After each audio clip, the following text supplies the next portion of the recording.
Premier chapitre du livre Le problème religieux, par Olivier Rogier dit Asher Haïm Alevi. L'univers et la vie.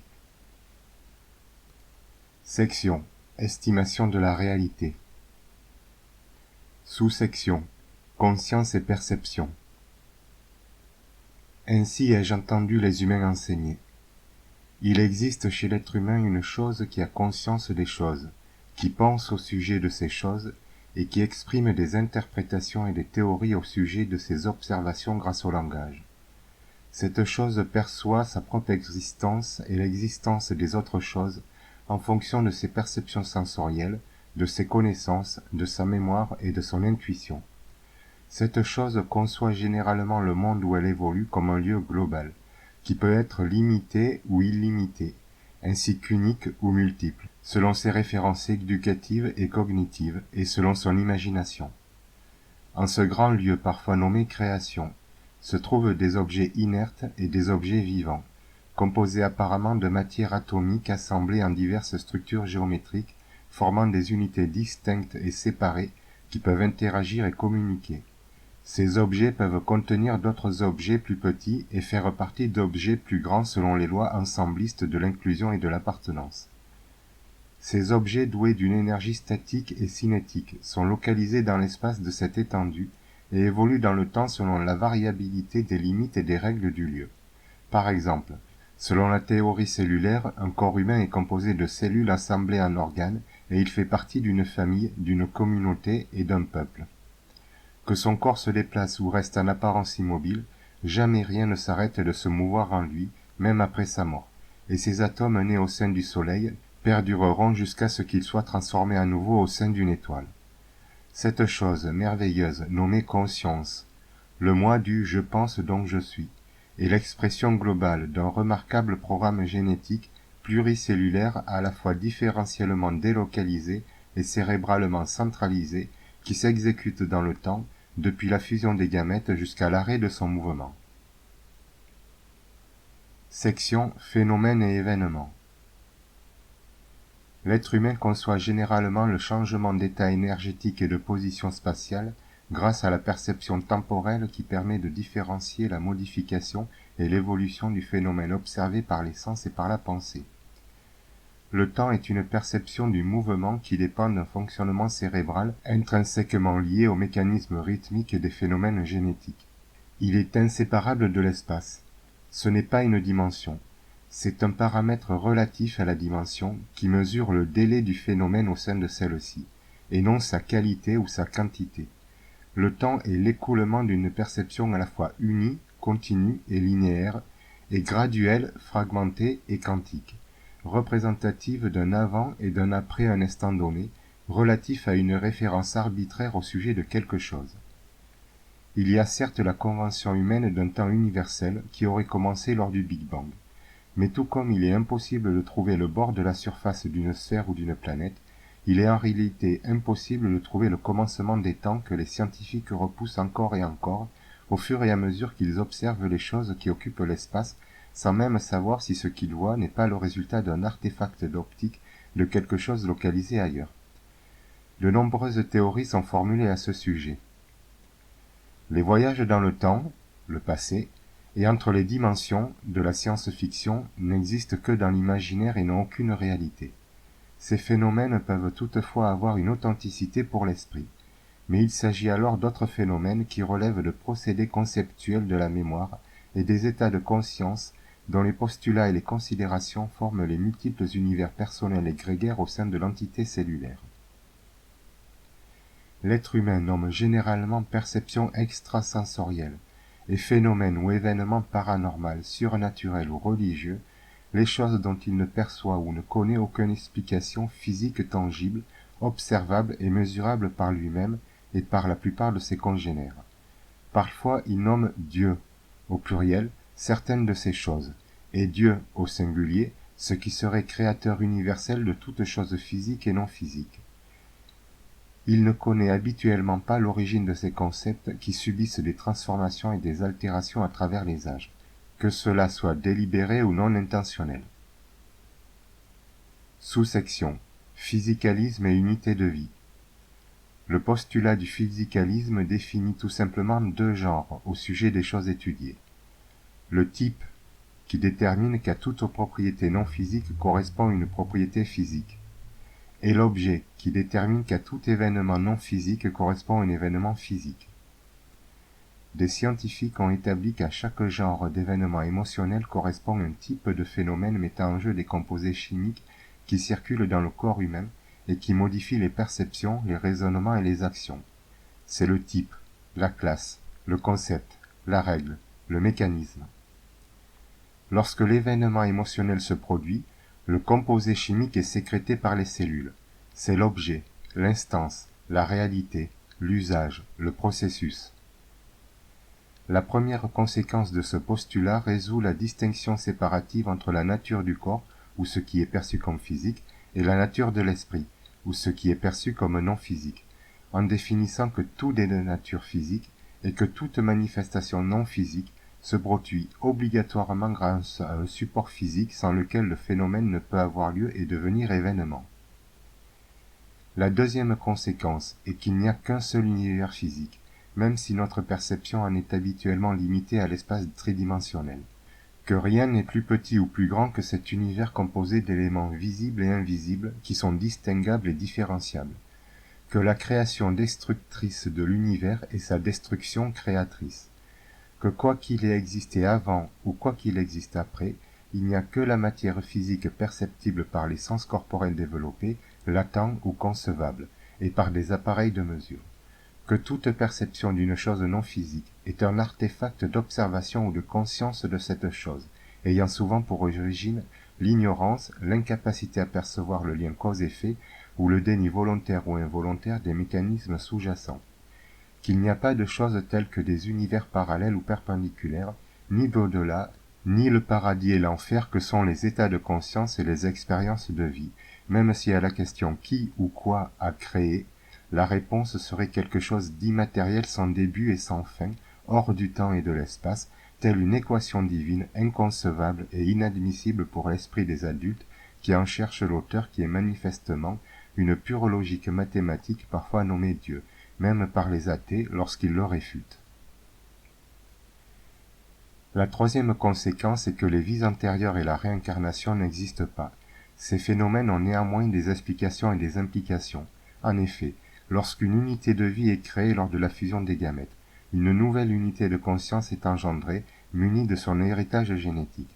Des sociologues, des ethnologues et des généticiens ont établi que chez les bactéries, chez les animaux et chez les humains, les générations enfants héritent certains comportements transmis par les générations antérieures, tels que la peur et autres mécanismes mis en œuvre dans les actions survie et anti-survie, même à l'absence de contact et d'éducation. Ces phénomènes dépassent le simple cadre individuel et familial car ils s'appliquent aux groupes et aux espèces.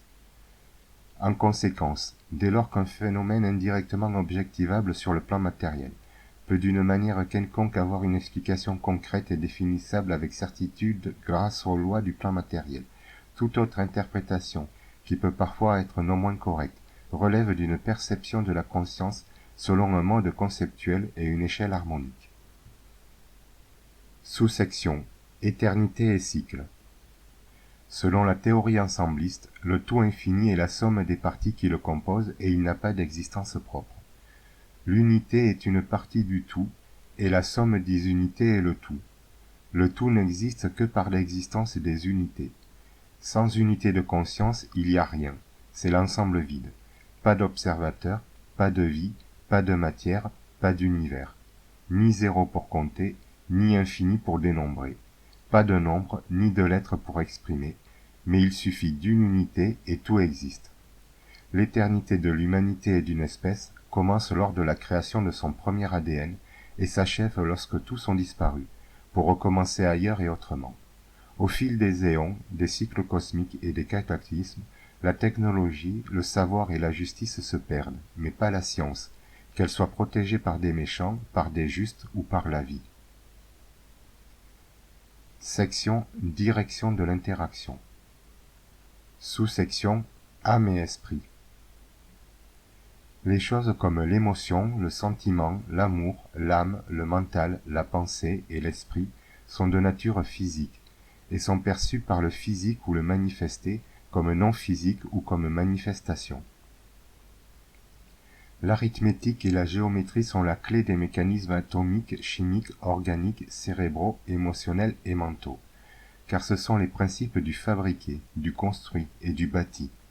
La théorie cellulaire met en évidence les moyens mécaniques qui animent les membranes cellulaires, les organites, les protéines et l'ADN du vivant.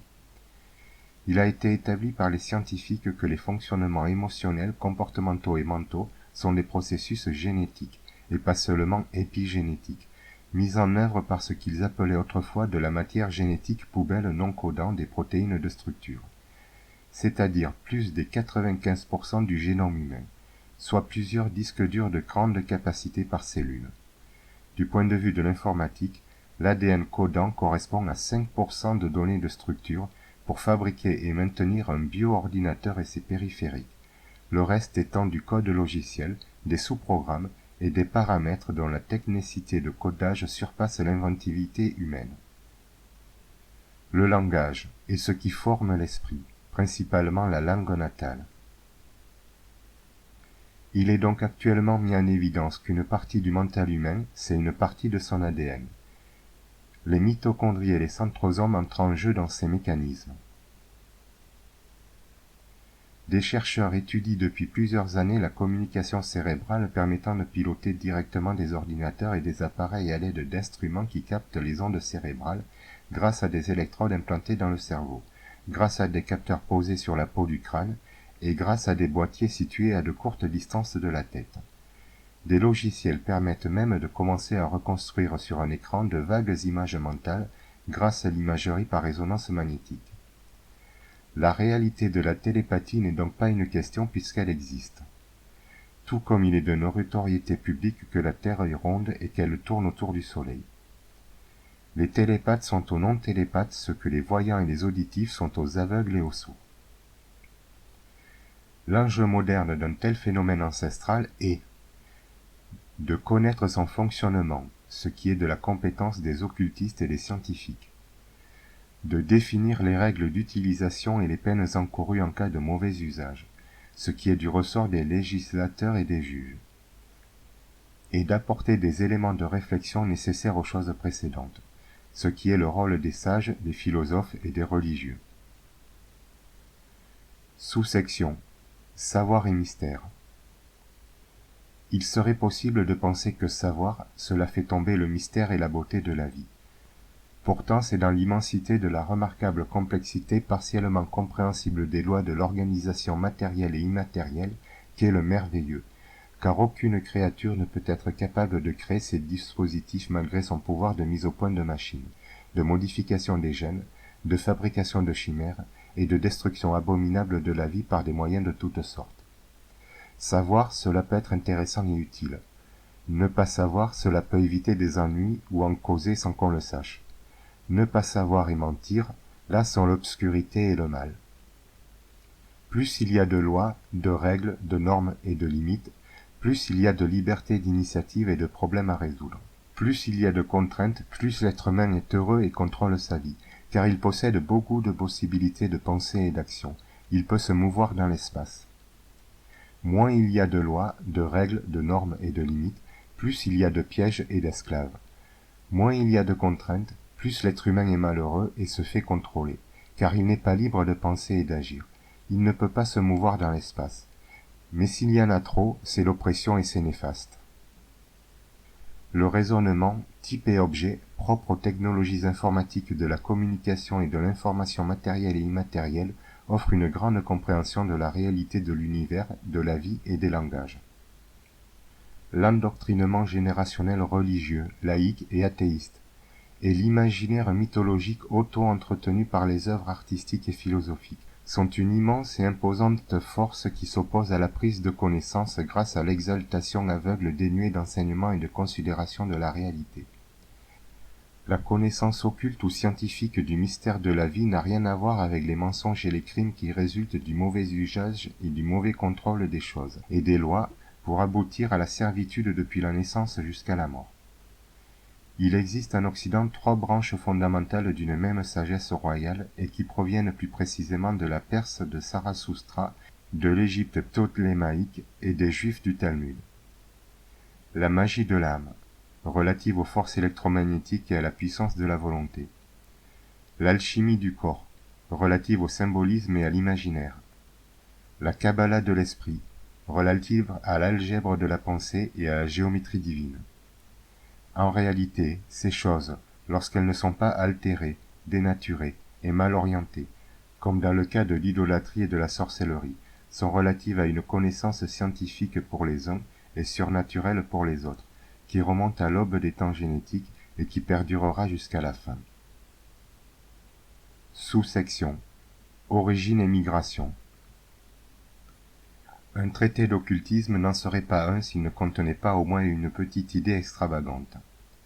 Aussi l'auteur émet l'hypothèse farfelue que la science royale, le yoga, le qigong, ou toute autre dénomination de la science sacrée, serait l'héritage d'une civilisation ancienne vivant sur le continent Gondwana, qui aurait disparu il y a environ 100 à 200 millions d'années, lorsque la plaque continentale indienne s'est détachée de l'africaine et s'est scindée de l'australienne, imposant ainsi les prémices d'un renouveau à travers la Mésopotamie-Égypte, l'Inde-Mongolie et l'Asie. Concernant les Amérindiens, une étude suppose comme origine un groupe venu de Sibérie. D'autres cataclysmes eurent lieu par la suite jusqu'à il y a 10 000 ans, et les humains vivent depuis une relative accalmie permettant le développement des arts, de la philosophie, de la science et de la technologie. Mais jamais l'humain n'a changé. Il est parfois bon et il est souvent méchant, car il convoite, il ment et il tue. Les plus récentes données génétiques et les divers modèles statistiques suggèrent que la sous-espèce humaine actuelle aurait pour origine un groupe qui aurait vécu en Afrique. L'auteur suppose non seulement qu'elle a le vestige du continent perdu et l'origine des mythes tels que ceux de l'Atlantide ou de Mu, qui sont 2 conceptions de la civilisation basées sur l'erreur fondamentale qui sépare la matière et l'esprit. Mais également que l'homme aurait à sa disposition le manuscrit de la doctrine de la Torah depuis avant l'époque de cette ancienne civilisation. Mais ce n'est ici qu'une libre réflexion sans preuve. Dans un premier temps, un groupe d'Africains se serait séparé du groupe originel pour conquérir le Moyen-Orient puis l'Europe et l'Asie, formant ainsi la branche nommée Néandertal. Ensuite, un nouveau groupe du groupe des Africains, devenu au fil du temps Homo sapiens, ont fait de même, et se sont mélangés aux Néandertaliens dont il resterait au sein de notre ADN individuel jusqu'à 5% de gènes qui nous aident notamment à résister à l'environnement. Il a été mis en évidence que les principales différences entre Néandertal et Sapiens sont morphologiques, les uns étant plutôt trapus et bourrus, les autres étant plutôt fins et agiles. Intellectuels, les uns ne fabriquant pas d'objets d'art et de culture à proprement parler, contrairement aux autres, ce qui n'est aucunement une qualité et un critère d'évolution, alors que tous ont la capacité physiologique du langage et la faculté cérébrale de l'abstraction symbolique.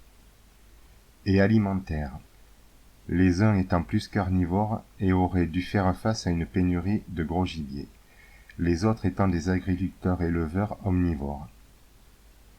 L'hypothèse de la disparition de Néandertal serait son incapacité à survivre aux famines en raison de sa nourriture, alors que Sapiens s'adapte mieux au changement de son environnement. De nos jours, l'ensemble des Européens et la majorité des humains, à l'exception des Africains de la moitié basse de l'Afrique, posséderaient jusqu'à 5% de gènes Néandertal, qu'ils soient blancs, marrons, rouges, jaunes, verts, bleus, transparents ou autres. Sans Néandertal et sans Sapiens, pas d'humain moderne, car celui-ci existerait notamment grâce aux qualités et malgré les défauts de Néandertal et de Sapiens. Les opposants à cette théorie affirment que les gènes de Néandertal retrouvés chez les Sapiens modernes auraient pour origine non pas un croisement, mais un ancêtre commun. Les faits et les études génétiques semblent indiquer le contraire. Les paléoanthropologues étudient généralement l'évolution des hominidés en imaginant une succession de types basés sur des caractéristiques telles que la forme et la taille du squelette et du cerveau. Mais prennent-ils en compte les variations du champ magnétique et de la force de gravité qui obligent ainsi l'ADN à adapter sa structure, afin de maintenir la fonction, sans parler des différents facteurs nombreux et complexes environnementaux et climatiques? Est-ce la technologie qui détermine le genre humain? Est-ce le culte spirituel? Absence est-elle incapacité ou infériorité? Présence est-elle faculté ou supériorité? Qui a dit que Erectus était différent de Sapiens? Un enfant est-il différent d'un adulte? Qui a imaginé nos ancêtres comme les sauvages des cavernes? Sous-section: racisme et xénophobie. Autrefois on employait le terme race pour désigner une sous-espèce animale ou humaine. Le terme adapté à l'homme qui reflète mieux la réalité et la différence est le mot ethnie, car il inclut la notion de temps et d'environnement. Il a été démontré que la forme et l'aspect, tels que la couleur de la peau, et que la présence, l'absence ou les variations de gènes particuliers n'étaient pas ce qui caractérisait l'être humain en tant qu'espèce ou race, mais le nombre de paires de chromosomes, qui est en l'occurrence de 22, plus une mâle-femelle. Le racisme, c'est l'opinion que la race doit être purifiée par la race, afin d'être améliorée selon certains critères structurels et fonctionnels. Parfois, le racisme inclut une distinction ordonnancée entre les ethnies et les cultures, selon une idée de supériorité souhaitable et d'infériorité indésirable. La logique démontre que ce point de vue est stupide car dépendant de l'instruction et des soins. Le rejet et la peur de la différence est ce que l'on nomme xénophobie. Racisme et xénophobie sont souvent confondus et parfois associés. L'antisémitisme est un cas particulier de racisme xénophobe. La Torah appelle non seulement à ne pas être raciste dans les actes, mais avant tout à ne pas être xénophobe dans les pensées. Le but de la Torah est l'élévation et la réparation de soi, ainsi que la tolérance de l'autre, de sa différence d'aspect et de pensée concernant les choses relatives, exception faite du mensonge, du crime et de l'idolâtrie, qui sont indiquées comme des choses mauvaises à rejeter et à enlever. La méchanceté est une chose universelle et indémodable qui n'a rien à voir avec l'origine ethnique et la couleur de peau.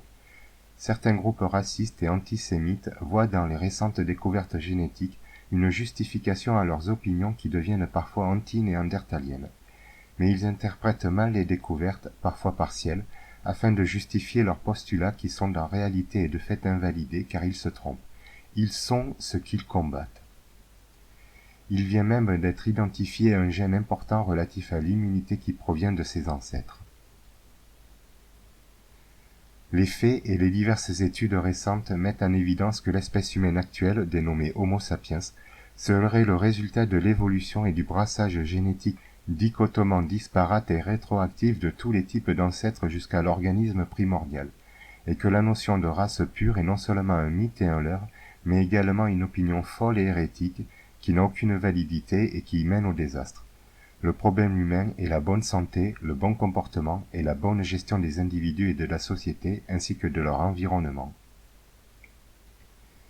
Section: connaissance du verbe. Sous-section: humanité et civilisation.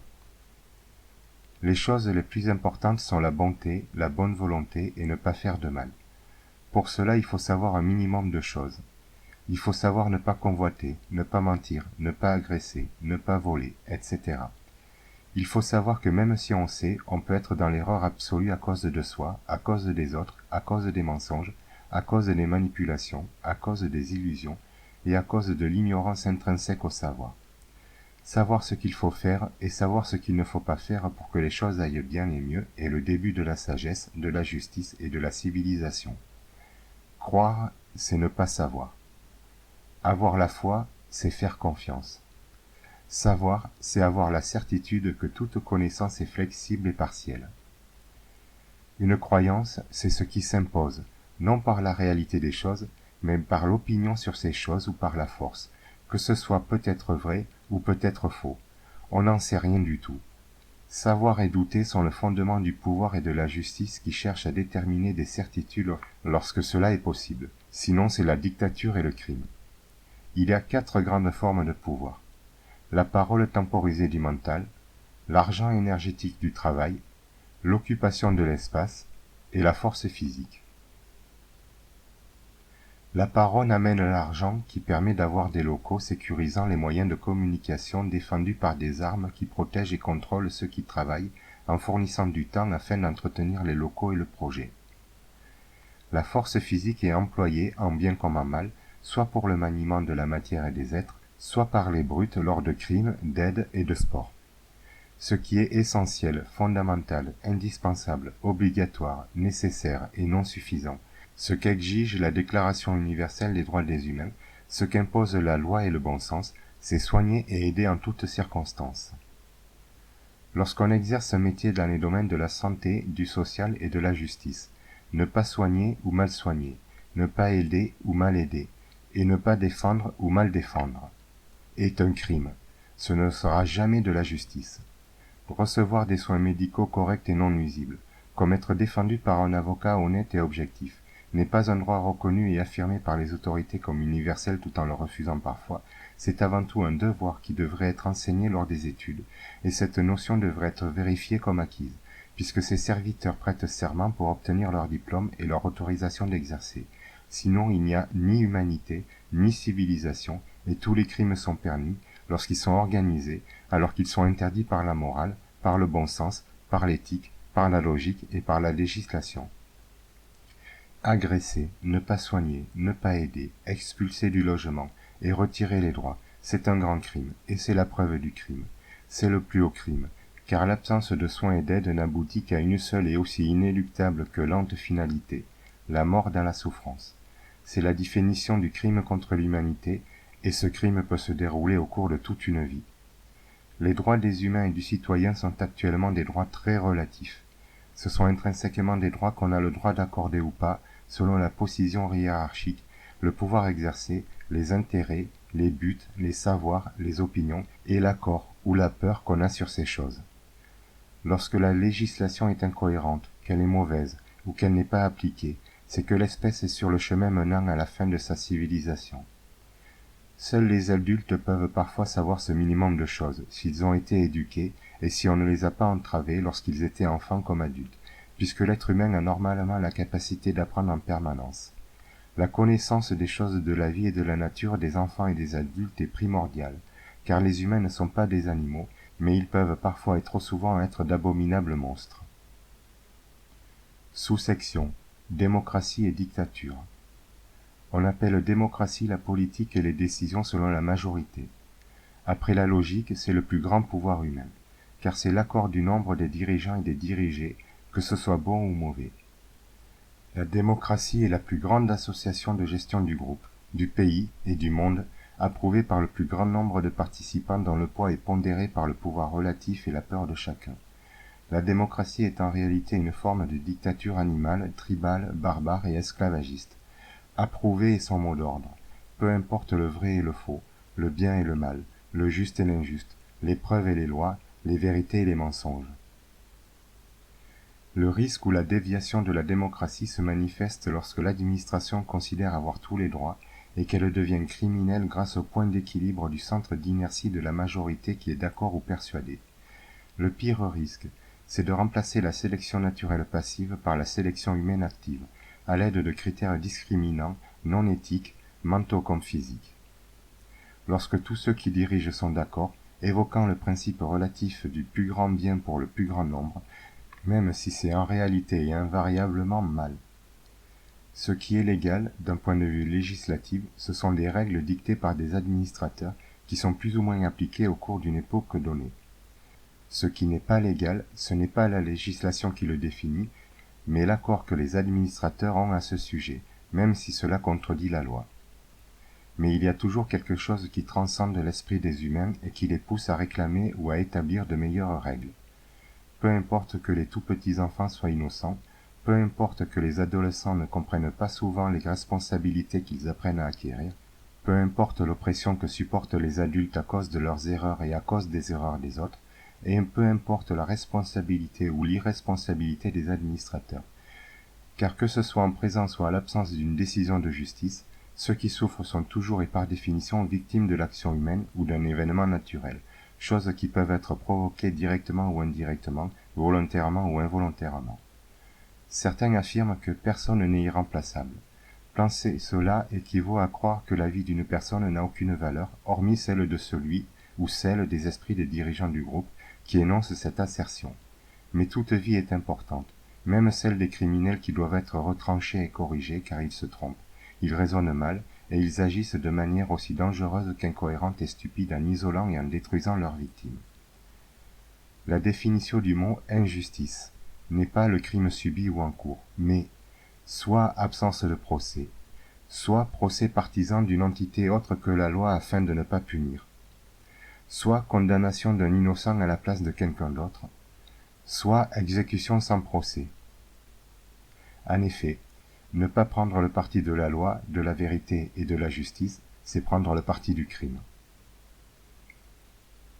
La définition du mot cruauté est gangrène de l'espèce humaine. Sous-section guerre et jeu.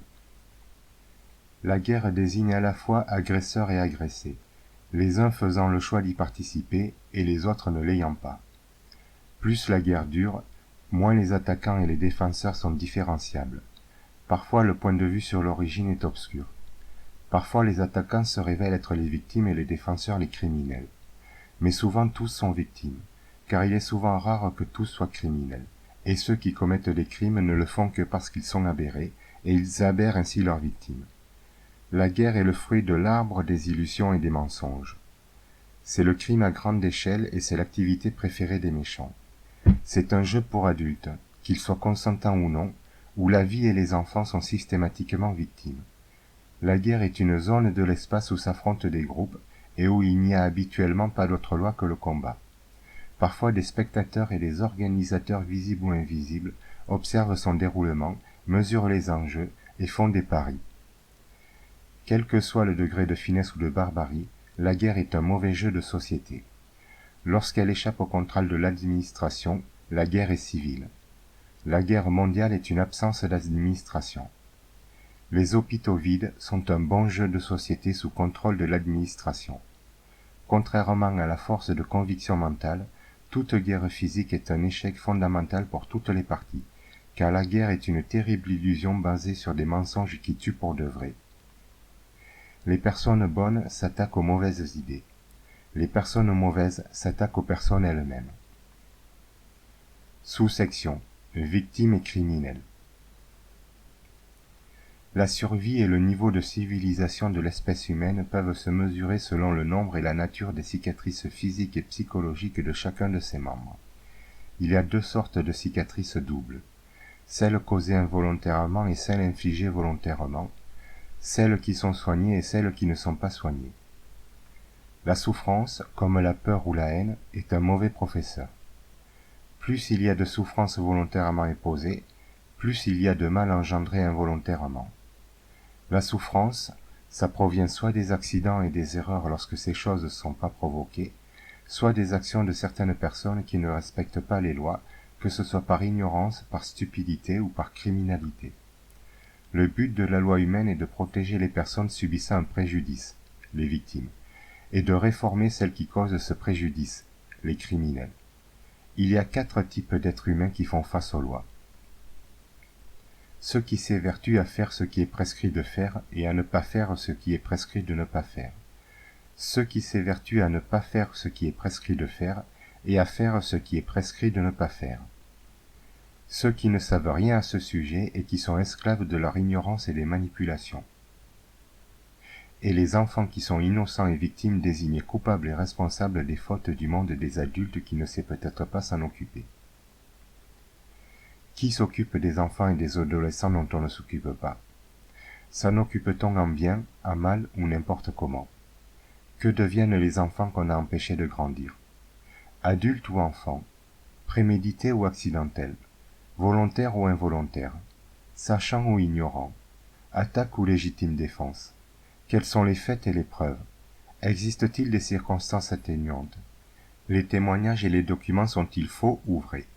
Les juges sont-ils corrompus ou impartiaux? Telles sont les questions qu'on pose dans les tribunaux. Interdire l'accès à un tribunal ou le déclarer incompétent à l'absence d'un avocat est l'assurance de ne pas être inquiété, et c'est le symptôme principal indiquant que l'espèce n'est pas humanisée. Ceux qui manipulent les enfants ou les adultes, pour s'en prendre à eux lorsqu'ils sont adultes ou vieux, ne font preuve que de machiavélisme pervers. Ceux qui ne font pas la différence entre les enfants et les adultes ne sont que des fous. Les enfants et leurs parents n'ont pas à être tourmentés et dupés tout au long de leur vie, avec l'intention de les faire continuellement souffrir, sans espoir de délivrance, dans le but d'acquitter les négligences des adultes, pour avoir reproduit sans savoir des comportements et des gestes que d'autres innocents leur ont montrés, parce que c'est la faute des enseignants et des autorités. Les victimes sont exclusivement non responsables. Mais pour ne pas être irresponsables, elles doivent apprendre à devenir responsables de ce qu'on leur fait subir, dans l'espoir qu'un jour la justice soit appliquée en stoppant le crime, en ordonnant le dédommagement et en enfermant les criminels à prison, afin d'être libérés de leur emprise. Il est affligeant de constater que trop de foules déséquilibrées occupent des postes de direction au sein des affaires commerciales, médiatiques, sociales, médicales, policières, judiciaires, politiques, religieuses, et qu'ils manient des fous. Sous-section Compassion et pitié. Wikipédia définit la compassion ainsi. C'est la vertu par laquelle un individu est porté à percevoir ou ressentir la souffrance d'autrui et poussé à y remédier. Ce mot provient des termes latins comme, avec, et patio, souffrant, supportant. C'est être en interaction avec des personnes nécessitant d'être écoutées, aidées et soignées dans le but de protéger leur vie et leurs intérêts. C'est identifier les causes de la souffrance et chercher des solutions. C'est parfois montrer que les victimes n'y sont pour rien même si on ne peut rien y faire. C'est toujours affirmer que les méchants qui se donnent bonne conscience et qui inventent des justifications irrecevables sont coupables. Et c'est dans tous les cas soigner et amener chacun à revenir sur le chemin de la santé, de l'honnêteté et du travail. Dire à quelqu'un « je compatis » et l'ignorer, ne rien faire, c'est de la pitié. La pitié, c'est dire à quelqu'un qu'il est foutu et parfois l'achever ou lui interdire la mort pour en tirer profit. Les ordinateurs sont des automates sans pitié et sans compassion qui ne comprennent que le vrai et le faux, ainsi que le fais-ci et fais-ça. Le propre de l'être humain est d'avoir soit de la compassion, soit de la pitié, soit de l'indifférence. C'est ce qu'on appelle le libre arbitre, sans savoir de quoi on parle. Un mensonge, c'est ce sur quoi on est d'accord et qui n'est pas la réalité. Les mensonges sont comme un fruit, plus un fruit égale un fruit chez un vendeur de fruits, à moins que ce ne soit une promotion. Une vérité, c'est une réalité universelle qui ne change pas à un instant donné, malgré la volonté humaine, et quels que soient les points de vue fragmentés et véridiques ou faussés que l'on peut en avoir ou en donner, et quel que soit le langage pour la décrire. La vérité, c'est comme un fruit plus un fruit égale deux fruits chez un vendeur de fruits, même en promotion. Agir mal, volontairement, c'est faire preuve de méchanceté ou de stupidité, c'est-à-dire d'une absence d'intelligence, mais de compétence. Agir mal, involontairement, c'est faire preuve de maladresse ou d'ignorance, c'est-à-dire d'une absence de savoir et d'incompétence. Sous-section Droit et justice. Ce qui différencie les humains des animaux, hormis le mensonge et le crime, c'est l'esprit de compassion, d'entraide et de justice, ainsi que la médecine mécanique qui soigne les blessures du système locomoteur et qui répare les défenses immunitaires, et plus généralement la médecine, qui lorsqu'elle n'est correctement administrée et appliquée, soigne et augmente la survie. Les lois et les conventions sur les droits des humains et sur la justice ne servent à rien et sont inutiles si elles ne sont pas appliquées à tous, divisant ainsi le peuple d'en haut du peuple d'en bas, c'est-à-dire les riches et les pauvres au plein pouvoir, des riches et des pauvres sans droit, grâce aux décisions arbitraires, en vertu du pouvoir absolu de l'administration, des magistrats, de la sécurité sociale et des pouvoirs publics, et en vertu de la possibilité affirmée comme civilisée, bien fondée et de bon droit légal, de refuser de soigner, de défendre, et d'accorder le droit de contestation et de recours, même auprès des plus hautes instances de l'autorité et des médias, au-delà même des frontières du pays où l'on est né. Lorsque les victimes ne sont pas soignées, qu'elles ne sont pas protégées et qu'on leur empêche l'accès à une cour de justice, il y a un problème de droit et de santé publique qui relève de la sécurité nationale et même de l'Organisation mondiale de la santé, ainsi que de la réforme du système politique, administratif, judiciaire, financier, médical, social, associatif et éducatif. En effet, si le pouvoir et la justice fonctionnent mal, c'est parce qu'il y a un problème politico-religieux et d'opinion, c'est-à-dire un problème militaire. Et ça, c'est un problème de direction. Et ça, c'est un problème d'enseignement et d'éducation. Et ça, c'est un problème de groupe, rien d'autre. et c'est ça qui cause les problèmes avec les individus, la hiérarchie plénière. Lorsqu'une vie est en danger à cause des autorités, il y a trahison du peuple, car la vie de tous peut être menacée et torturée sur simple décision d'un comité de direction territoriale avec l'aide des divers acteurs de la vie des citoyens, car il a été inventé une maladie imparable pour posséder l'être humain nommée maladie psychiatrique, ou psychose, ou délire de préjudice causé par des tiers et revendication de justice, dont le traitement est retrait des droits, brutalité physique et amputation chimique voire exécution. Lorsque les magistrats font barrage aux doléances afin de couvrir les activités répréhensibles des docteurs, des compagnies d'assurance, des pouvoirs publics ou autres, se déclarant civilement incompétents et jugeant pénalement les plaignants d'être en état mental déficient, sans procès, sans expertise, pour les accuser de ce qu'ils subissent et les placer sous surveillance, alors l'administration, les ordres de métier et le peuple sont rendus de fait hors la loi. Lorsqu'une autorité et une administration refusent de communiquer et d'agir pour le bien, c'est très sérieux et très grave, car malgré l'indépendance de la justice, les lois stipulent que l'État est garant de la bonne marche de la justice, et qu'il a l'obligation d'intervenir en cas de dysfonctionnement et de crime. Lorsque la vie est en danger, on ne peut que solliciter protection, aide et soins, et requérir le droit de témoigner en justice impartiale, malgré les risques et malgré les menaces, car il est impossible et absurde de lutter contre ça.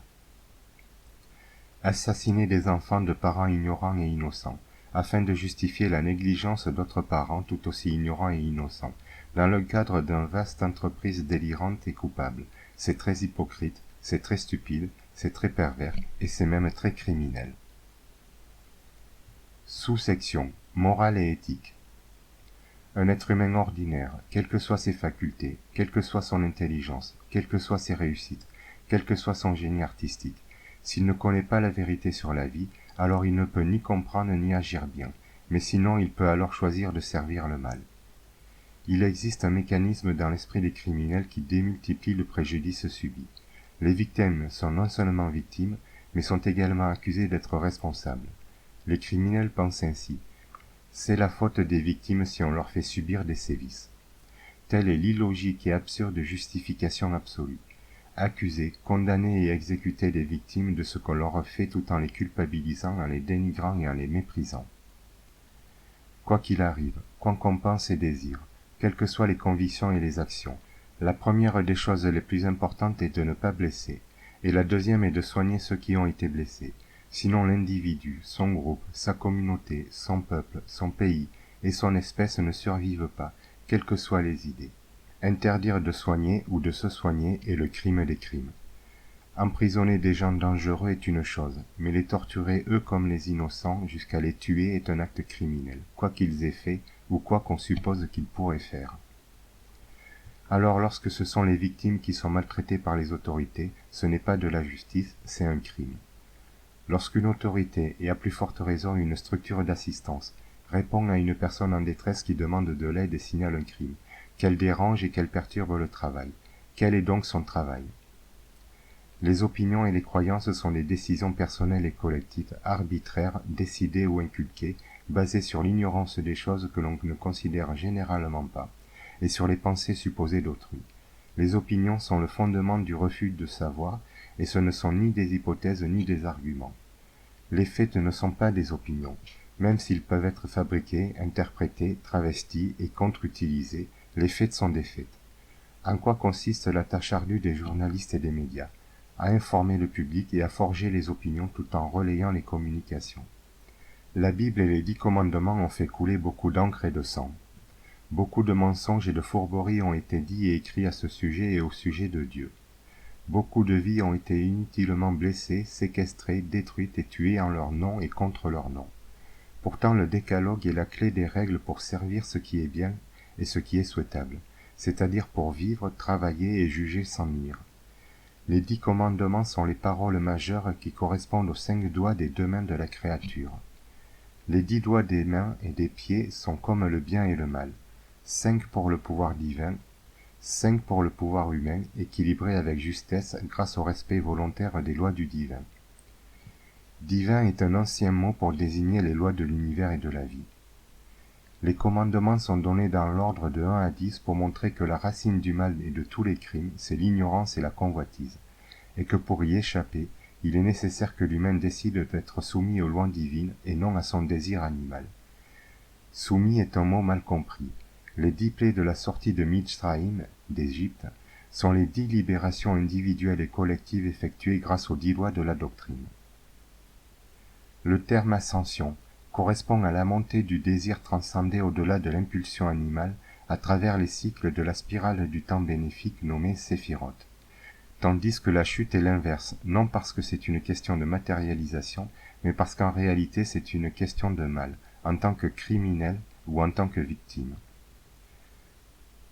Nous déduisons ainsi que le bien, c'est la générosité, et que cette chose est la qualité fondamentale de la communication, être capable de donner et de recevoir. Tandis que le mal, c'est la convoitise, et cette chose est le défaut inhérent au refus de communiquer. Entre communiquer et ne pas communiquer se trouvent les diverses variations d'interaction et de non-interaction qui varient du non-nuisible au nuisible. La nature de la matière est d'être un tourbillon formé par le désir perpétuellement oscillant de donner et de prendre. Une autorité qui enfreint ces 10 lois sans les réparer n'est plus une autorité. Les 613 commandements sont les paroles mineures qui accomplissent les 10 lois principales grâce au corps qui agit ou travaille par les 248 règles « tu feras le bien » et au nerf qui préserve ou garde par les 365 règles « tu ne feras pas le mal ». Sous-section réparation et responsabilité. Rachi a dit « l'œil voit, le cœur convoite et le corps transgresse ». Lorsque quelque chose de mal a eu lieu et que des actions néfastes ont été commises, l'être humain a généralement les attitudes suivantes. Soit il est dans la confusion, soit il ne s'y intéresse pas, soit il nie les problèmes, soit il aggrave la situation, soit il sollicite de l'aide, soit il résout les difficultés. La réparation des objets cassés relève de l'artisanat, de la maçonnerie et de la compétence technique. La réparation des corps abîmés et malades relève de la médecine, de la diététique, du sport et de la régénération génétique qui fonctionne par cycle imbriqué selon les niveaux cellulaires, tissulaires et organiques. La réparation du mental et des relations sociales relève des spécialistes en mécanismes comportementaux et verbaux, ainsi que de la bonne volonté et de la communication. La réparation des injustices et des dysfonctionnements administratifs relève des pouvoirs publics, des avocats, des magistrats, des juges, des politiciens et du peuple. En cas de transgression involontaire des lois de la Torah, le Lévitique ou Vaikra indique ce que le responsable doit produire comme œuvre. Un Kohen ayant reçu l'onction offre un taureau, ni jeune ni vieux, ce qui représente la puissance de la souveraineté. Un chef offre un chevreau mâle, ce qui représente le pouvoir du leadership. Un citoyen offre une chèvre, ce qui représente la volonté de l'attachement. Un étranger offre un cerf, ce qui représente la splendeur de la force. Un groupe, une famille, une collectivité, une société ou un peuple offre un jeune taureau, ce qui représente le courage du renoncement à la convoitise des idoles et au plaisir des manigances. Le mot Aleph Yud Lamed en hébreu est souvent traduit par bélier dans la Bible, mais en fait ce mot correspond à un cervidé.